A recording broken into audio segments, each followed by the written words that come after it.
Hello बच्चा लोग, तो कैसे हो आप लोग। उम्मीद करते हैं आप लोग एकदम अच्छे होंगे और अच्छे से पढ़ाई कर रहे होंगे, है ना। जैसे कि आप सभी को पता है हम लोग क्या पढ़ रहे हैं। हम लोग पढ़ रहे हैं कक्षा 10वीं की गणित विषय और उसमें हम डिस्कस कर रहे हैं प्रश्न वाली 3। और प्रश्न वाली 3 का हम लोग क्वेश्चन नंबर 1 डिस्कस कर रहे हैं, जिसमें कि हमने पहला क्वेश्चन आपको पिछला वीडियो में बता दिया है। अगर आपने नहीं देखा है तो जरूर जरूर जाकर देखिए, बहुत ही इंपॉर्टेंट था। ठीक उसी प्रकार हम लोग दूसरा क्वेश्चन डिस्कस करेंगे। क्या बोला दूसरा क्वेश्चन में कि 5 पेंसिल, क्या बोला गया, 5 पेंसिल तथा 7 कलमों का कुल मूल्य 50 रुपया है। ठीक है, उसका क्या बोला कि जबकि 7 पेंसिल और 5 कलमों का कुल मूल्य 46 है, तो एक पेंसिल का मूल्य तथा एक कलम का मूल्य ज्ञात कीजिए। तो बहुत आसानी से बन सकता था, लेकिन इसमें थोड़ा सा टफनेस कहाँ बढ़ाया गया, थोड़ा सा कठिनाई कहाँ बढ़ाया गया। बोल दिया गया कि सर इसे ग्राफीय विधि द्वारा हल करना है। किस विधि द्वारा हल करना है? ग्राफीय विधि द्वारा। चलिए हल करते हैं। तो सबसे पहले क्या कीजिए, पेंसिल को कुछ मान लीजिए और पेन कलम को कुछ मान लीजिए, है ना। सबसे पहले क्या करते हैं, माना कि पेंसिल जो है वो उसको x मान लेते हैं। पेंसिल क्या मानते हैं, x है। और कलम को मान लीजिए क्या, y मान लीजिए।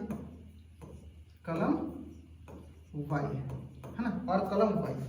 ठीक है, तो पहला समीकरण क्या बनेगा, पहला क्या था 5 पेंसिल, तो पेंसिल को हमने x माना है, तो 5 पेंसिल मतलब 5 गुने x। दूसरा क्या है सर, 7 कलम यानी 7 गुने y, क्योंकि हमने कलम किसको माना, y का कुल मूल्य क्या है सर, ये 50 रुपये। पहला समीकरण 2 चर वाले रैखिक समीकरण का है ना, पहला। दूसरा क्या है, जबकि 7 पेंसिल और 5 कलम, तो पेंसिल का हमने क्या माना है, x, तो एक पेंसिल x है तो 7 को क्या होगा, 7 गुने x। ठीक है, कलम, एक कलम को हमने y माना, तो 5 कलम क्या हो जाएगा, 5 गुने y। इसका क्या हो जाएगा सर, ये हो जाएगा हमारे पास कितना मूल्य है सर, 46। ये हो गया समीकरण नंबर 2। तो इस तरह समीकरण बनाते हैं। अब इस समीकरण को हमें ग्राफीय विधि द्वारा हल करना है, ये सीखना है ना। ठीक है, तो देखो ध्यान से देखेंगे हम एक बार, तो हमें दिखेगा पहला समीकरण क्या है सर, तो पहला समीकरण हमारे पास दिया गया है। पहला समीकरण दिया गया, देखो 5x + 7y = कितना है, 50 = 50, है ना। ये पहला समीकरण है, क्या है सर, ये हमारा पहला समीकरण है ना।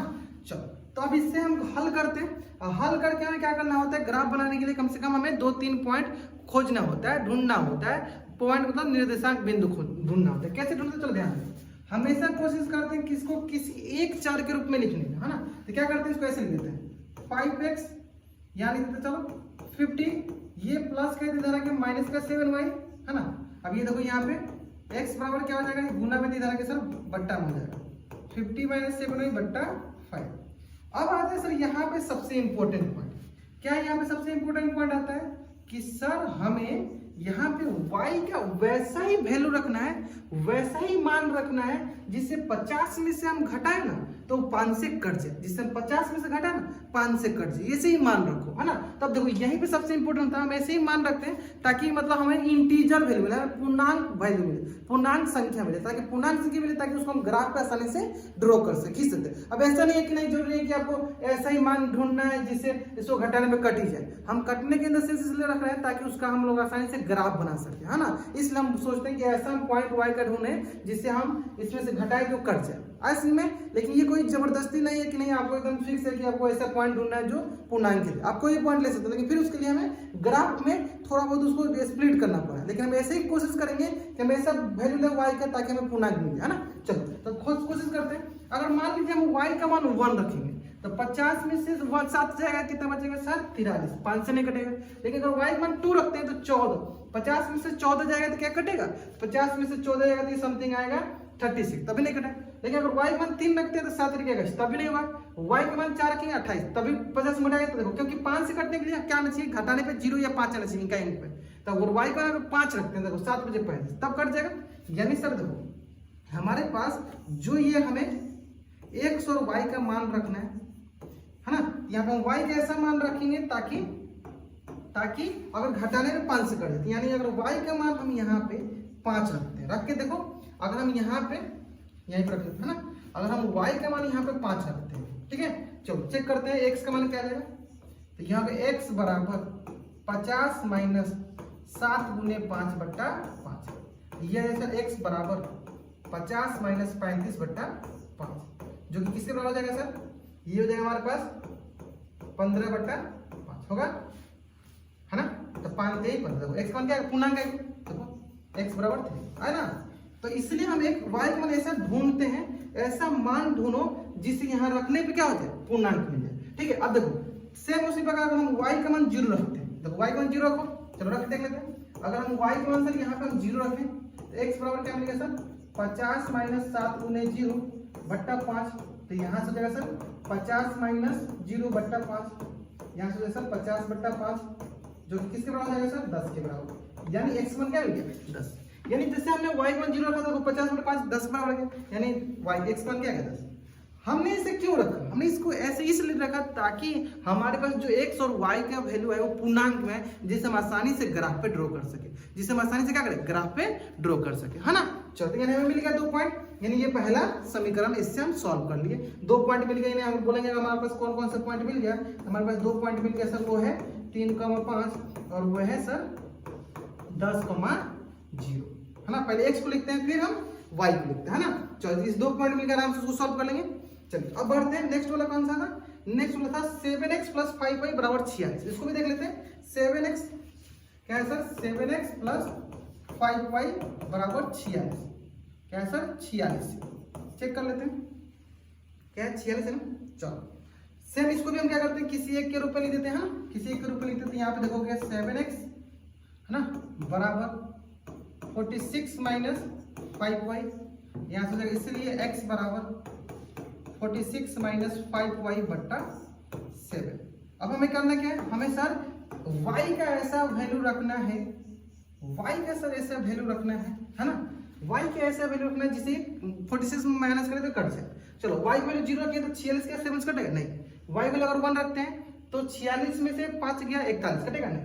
y मान 2 रखते हैं 10, 46 में 10 गया 36, 7 से कटेगा नहीं। y मान 3 रखेंगे, 5 3 15 घटाने पे क्या कटेगा, चलो घटा दो, 46 - 15 तो ये हो गया हमारे पास 6 में 5 गया 1, ये हो गया 31 बना, सब करेगा नहीं। y के मान अगर हम 4 रखते हैं तो 5 × 4 = 20, 26 आएगा, नहीं कटेगा। y का मान 5 रखेंगे तो 50 25, तो 46 में से 25 घटा दो, ये हो गया सर हमारे पास 1, ठीक है, ये हो गया 2, हाँ सब कट जाएगा। यानी y का मान क्या लेंगे, 1 तो मिल गया हमें y का मान, क्या मिल गया y का मान 5, है ना। चलो इसको भी हम बना लेते हैं, चलो x हो गया y हो गया, है ना। देखो आप बोलोगे सर आप तो मतलब है ऐसे हीट एंड ट्रायल करके आप देख ले रहे हो, हम लोग कैसे करेंगे, धीरे धीरे प्रैक्टिस के साथ होगा बाबू। हम मन में ही कर रहे हैं, आपको साथ के साथ बगल में कभी भी एग्जाम होगा तो अगर आप नहीं मन में चेक कर पा रहे हो, आप ऐसे लकीर खींचना, बगल में 1 2 3 4 रख के देखना किस पे इंटीजर और उसको लेके बना देना, हाँ ताकि ग्राफ सही से बने, है ना। चलो उम्मीद करता हूँ आपको समझ में आ गया कैसे बनाना हमें, है ना। तो चलो हमें क्या करना है सर, अब यहाँ पे रखेंगे हम एक बार y का मान 5, चलो रखते y का मान 5, देखते हैं क्या मिलता है। चलो तो अगर हम सर यहाँ पे y का मान 5 रखते हैं इस समीकरण में, देखते हैं क्या मिलता है। तो यहाँ हो जाएगा x बराबर 46 - 5y था तब 5 50 25 बट्टा हो गया 7, यहाँ से हो जाएगा x बराबर 46 - 50 25 बट्टा 7, तो यहाँ से हो जाएगा, चलो घटा देते हैं, चलो घटाते हैं। तो 6 में से 5 गया 1, 4 में से 2 गया 2, तो 7 3 का 21, तो x का मान क्या गया सर 3। यानी जैसे ही हम y का मान 5 करते हैं x का मान कितना गया सर 3। कोई डाउट, उम्मीद करते कोई डाउट नहीं हुआ। चलो अब इससे 5 का हम आगे बढ़ते हैं, है ना। 6 रखो, 6 5 30 घटाइए कितने आएगा 16, कटेगा नहीं। 7 रखेंगे, 7 बजे 35 घटाने पे कितना आएगा, चलो घटा के देख लो, यहाँ पे आएगा सर 6 5 11। 8 रखते हैं, 8 बजे 40 सर 6 आ रहा है। 9 रखेंगे, 9 बजे 45 1 आ रहा है। क्या रखेंगे बता दो, माइनस में करके देख लो, माइनस में करके देख लो। तो अगर माइनस में करते चलो माइनस के 1 रखें तो क्या आएगा हमारे पास, प्लस के 5 6 5 51 नहीं कटेगा। अगर हम माइनस का 2 रखते हैं 10, ये आएगा 56 करता है, 8 से 56 करता है, हाँ। यानी अगर हम y का मान माइनस का 2 रखें, यानी सर हम y का मान अगर माइनस का 2 रखें, ठीक है। तो देखो हम थोड़ा सा जल्दी जल्दी कर पा रहे हैं, लेकिन आपको लग रहा है सर हम इतना जल्दी जल्दी नहीं कर पाएंगे, प्रैक्टिस के साथ होगा। अगर एग्जाम बनाना अगर नहीं हो पाए तो क्या करना, बगल में एक लकीर खींचना, वहां पे x का मान y का मान चेंज करते जाना, देखना किस पे इंटीजर है उसी को रख के बना लेना, ठीक है। तो क्या हो गया, y का मान क्या रखा हमने माइनस का 2, चलो देखते क्या मिलता है यहाँ पे। x बराबर हो जाएगा सर 46 माइनस है ऑलरेडी 5 इंटू माइनस का 2 बट्टा क्या है सर 7। यहाँ से हो जाएगा सर x बराबर 46 माइनस माइनस प्लस 5 गुणे 10 बट्टा 7, है ना। तो ये हो गया सर x बराबर 56 बट्टा 7, तो क्या होता है 8 7 56, कितना हो गया x मान 8। क्लियर है, इन -2 पे x मान क्या गया 8। कोई डाउट, उम्मीद करते कोई डाउट नहीं होता। इसके लिए हमें 2 पॉइंट मिल गया। कौन कौन से सर 2 पॉइंट मिल गया? इसलिए हमारे पास 2 पॉइंट मिल गया। कौन कौन सा? एक मिल गया सर 3 -5 और दूसरा मिल गया 8 -2, है ना। चलो अब इसको ड्रॉ करते हैं हम लोग अपने ग्राफ पे, है ना। तो देखो अब जनरली क्या हम लोग जो ग्राफ लिए उसमें हम लोग अपने हाथ से ड्रॉ किए हैं। आपके पास जो एग्जाम में ग्राफ मिलेगा, आपको ग्राफ को मिलेगा, मैं आपको थोड़ा बहुत आइडिया दे दूंगा कि कैसे ग्राफ पे ड्रॉ करते हैं, है ना। चलो तो देखते हैं। तो हमारे पास 2 पॉइंट आ गए। एक पॉइंट ये आ गया 3,5 और एक आ गया -8, -2, है ना। दूसरा पॉइंट आ गया 3,5 आ गया। इसमें भी 3,5, उसमें भी 3,5, है ना। तो 2 आ गया। चलो ठीक है, बहुत बढ़िया। और आ गया 10,0, है ना। चलो तो एक पहला से आ गया, पहला समीकरण से क्या आ गया? पहला समीकरण हमारे पास था 5x + 7y = 50, है ना। तो लिख भी देते हैं 5x + 7y = 50। इससे 2 पॉइंट आ गए हमारे पास। एक आया 3,5 और एक आ गया हमारे पास, एक आ गया 3,5, एक आ गया 10,0। दूसरा था सर हमारे पास 7x + 5y = 46, है ना। इससे भी 2 पॉइंट आए। एक आ गया सर 3,5 और दूसरा है हमारे पास -2,8। चलो चेक कर लेते हैं। -8,2 सॉरी 8,2 क्या है? 3,5, है ना। 8,-2 ये 8,-2, है ना। तीसरा जल्दीबाजी में देखो एग्जाम में गलती भी होता है ना। हम पहले x को लेते हैं फिर y को लेते हैं। हमारे पास पॉइंट मिल गया, इसको ड्रॉ करना स्टार्ट करते हैं। ड्रॉ करने सबसे आसान पहले ये ड्रॉ करते हैं सर 3,5, है ना। चलो x = 3, डॉटेड लाइन से देख लेते हैं। x = 3, ये है सर x = 3। कलर चेंज कर लेते हैं सर, कलर चेंज कर लेते हैं। x = ये हो गया x = 3। सावधानी पूर्वक करना है ना। x = 3 ले लिया, ठीक है। अब क्या है सर 5, y = 5, ये है सर y = 5, है ना। y = 5, ठीक है। चलो तो यानी हमें कहाँ कट कर रहा है सर? इस बिंदु पे कट कर रहा है। ये बिंदु कौन सा है? ये बिंदु है सर 3,5। कौन सा बिंदु? इधर लिख लेते हैं, इधर लिख देते हैं, इधर लिखते हैं। कौन सा पॉइंट है सर? ये 3,5, है ना। चलो अगला क्या है? अगला है सर 10,0। अगला क्या है सर? अगला है 10,0। अगला क्या है? 10,0, है ना। चलो 10,0 देख लेते हैं। 10,0 देख लेते हैं। 10, है ना। x = 10, ये हो गया 10 वाला,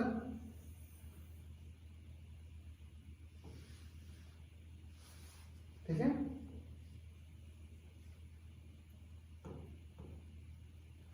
चलो इतना चलेगा, 10 वाला हो गया। अब 0 देख लें, मतलब y = 0, ये वाला लाइन हो गया y = 0, तो ये वाला लाइन हो जाएगा, ये भी y = 0, है ना, ठीक है। चलो अब अगला देख लेते हैं। ये पॉइंट का क्या नाम होगा? इस पॉइंट का नाम होगा हमारे पास 10,0।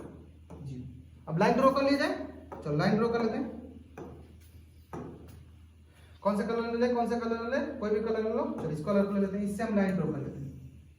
ये लाइन हमने ड्रॉ कर लिया, इधर कर लो, ठीक है। इसका क्या नाम है? इसका क्या नाम है सर? इस लाइन का क्या नाम है सर? इस लाइन का नाम है 5x + 7y = 50। इस लाइन का नाम है 5x + 7y = 50, है ना। चलो पहला लाइन हमने ड्रॉ कर लिया। चलो दूसरा ड्रॉ करते हैं। दूसरा क्या है? 7x + 5y = 46। इसमें भी देखो 3,5 तो हमने एक बार ड्रॉ किया हुआ है। 8, -2 कर लेते हैं, है ना। 8, -2 कर लेते हैं। 8, -2, तो पहले 8 मतलब x = 8, ये हो गया x = 8, ये हो गया सर x = 8, है ना। ये x = 8 हो गया। और -2, तो y = -2, ये y = -2, है ना। चलो तो यानी हमारे पास कौन सा पॉइंट मिला? हमारे पास पॉइंट मिल गया सर ये वाला 8, -2। चलो अब इससे लाइन ड्रॉ कर लो।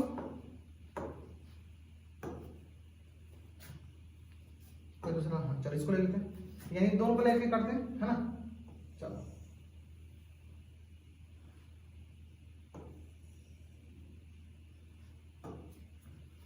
इस लाइन का क्या नाम है? इस लाइन का नाम हो गया सर हमारे पास 7x + 5y = 46। तो इसका नाम हो गया सर 7x + 5y = 46, है ना। इस लाइन के नाम है ना। अब दोनों कहाँ पे कट कर रहा है सर? एक ही पॉइंट दिख रहा है। कहाँ पे कट कर रहा है? 3,5। कहाँ पे कट कर रहा है सर? 3,5। यानी 3,5 जो है ये हमारा क्या हो गया, सोल्यूशन हो गया 3,5। यानी हमारे पास x का मान क्या हो गया, x का मान हो गया 3 और y का मान क्या हो गया, y का मान हो गया 5। अब बताओ हमने x को क्या माना था, हमने x को माना था x क्या है, x से पेंसिल, यानी पेंसिल हमारे पास क्या हो गया, यानी पेंसिल हमारे पास क्या हो गया, पेंसिल हो गया हमारे पास 3 है ना, 3 है ना। और हमने कलम किसको माना था, y को, तो कलम क्या हो जाएगा हमारे पास है ना। वही ना पूछा है कि एक पेंसिल का मूल्य तथा एक कलम का मूल्य क्या हो गया, 3 रुपया पेंसिल का मूल्य और पेन का कलम का मूल्य क्या हो गया, 5 रुपया। ठीक है, तो कितना आसान से हमने धीरे धीरे करके एक एक क्वेश्चन को, मतलब एक एक स्टेप को हमने पढ़ा और एक एक करके सॉल्व कर दिया, है ना। देखो हमने पहला स्टेप पढ़ा, समीकरण बनाया, दूसरा स्टेप पढ़ा, समीकरण बनाया, ठीक है। उसके बाद हमने हर एक समीकरण को इस प्रकार से लिखा ताकि हमारे पास कोऑर्डिनेट पॉइंट मिल जाए, निर्देशांक बिंदु मिल जाए। उसके लिए हमने क्या किया, ऐसे ऐसे y का मान लिखा ताकि हमें पूर्णांक मिले, है ना। फिर हमने इनको क्या किया, ग्राफ पे ड्रॉ किया, और ये ग्राफ मैंने जानबूझ के हाथ से बना हुआ। तो अगर मैं चाहता था यहाँ ग्राफ पेस्ट भी कर देता, लेकिन मैं पेस्ट इसलिए नहीं किया क्योंकि देखो अगर मैं पेस्ट करता उसमें मैं 1 2 3 करके दिखाता तो आपको लगता कि ये ग्राफ कॉपी है, फिर उसमें आपको नहीं समझ। लेकिन हमने यहाँ पे अलग से किया ना, तो इसमें ये होगा कि आपको जब भी ग्राफ दिखेगा तो आपको समझ में आ गया था ये 1 था, ये 2 था, ये 3 था, है ना। कितना कितना डिस्टेंस पे होता है और कहाँ पे कट करता है, तो कैसे हम आइडेंटिफाई करते हैं। उम्मीद करते हैं आपको ये सेकेंड क्वेश्चन मुझसे समझ में आ गया होगा, है ना। तो ये मतलब प्रश्नवाली में एक और भी आपका टॉपिक है, मतलब प्रश्न आएगा, प्रश्न संख्या 4, जिसमें भी हमें ग्राफ बनाना वहां पे सीखेंगे। बाकी यहाँ तक उम्मीद करते एकदम अच्छे से क्लियर हो गया होगा, है ना। चलिए मिलते हैं हम लोग सेकेंड क्वेश्चन में।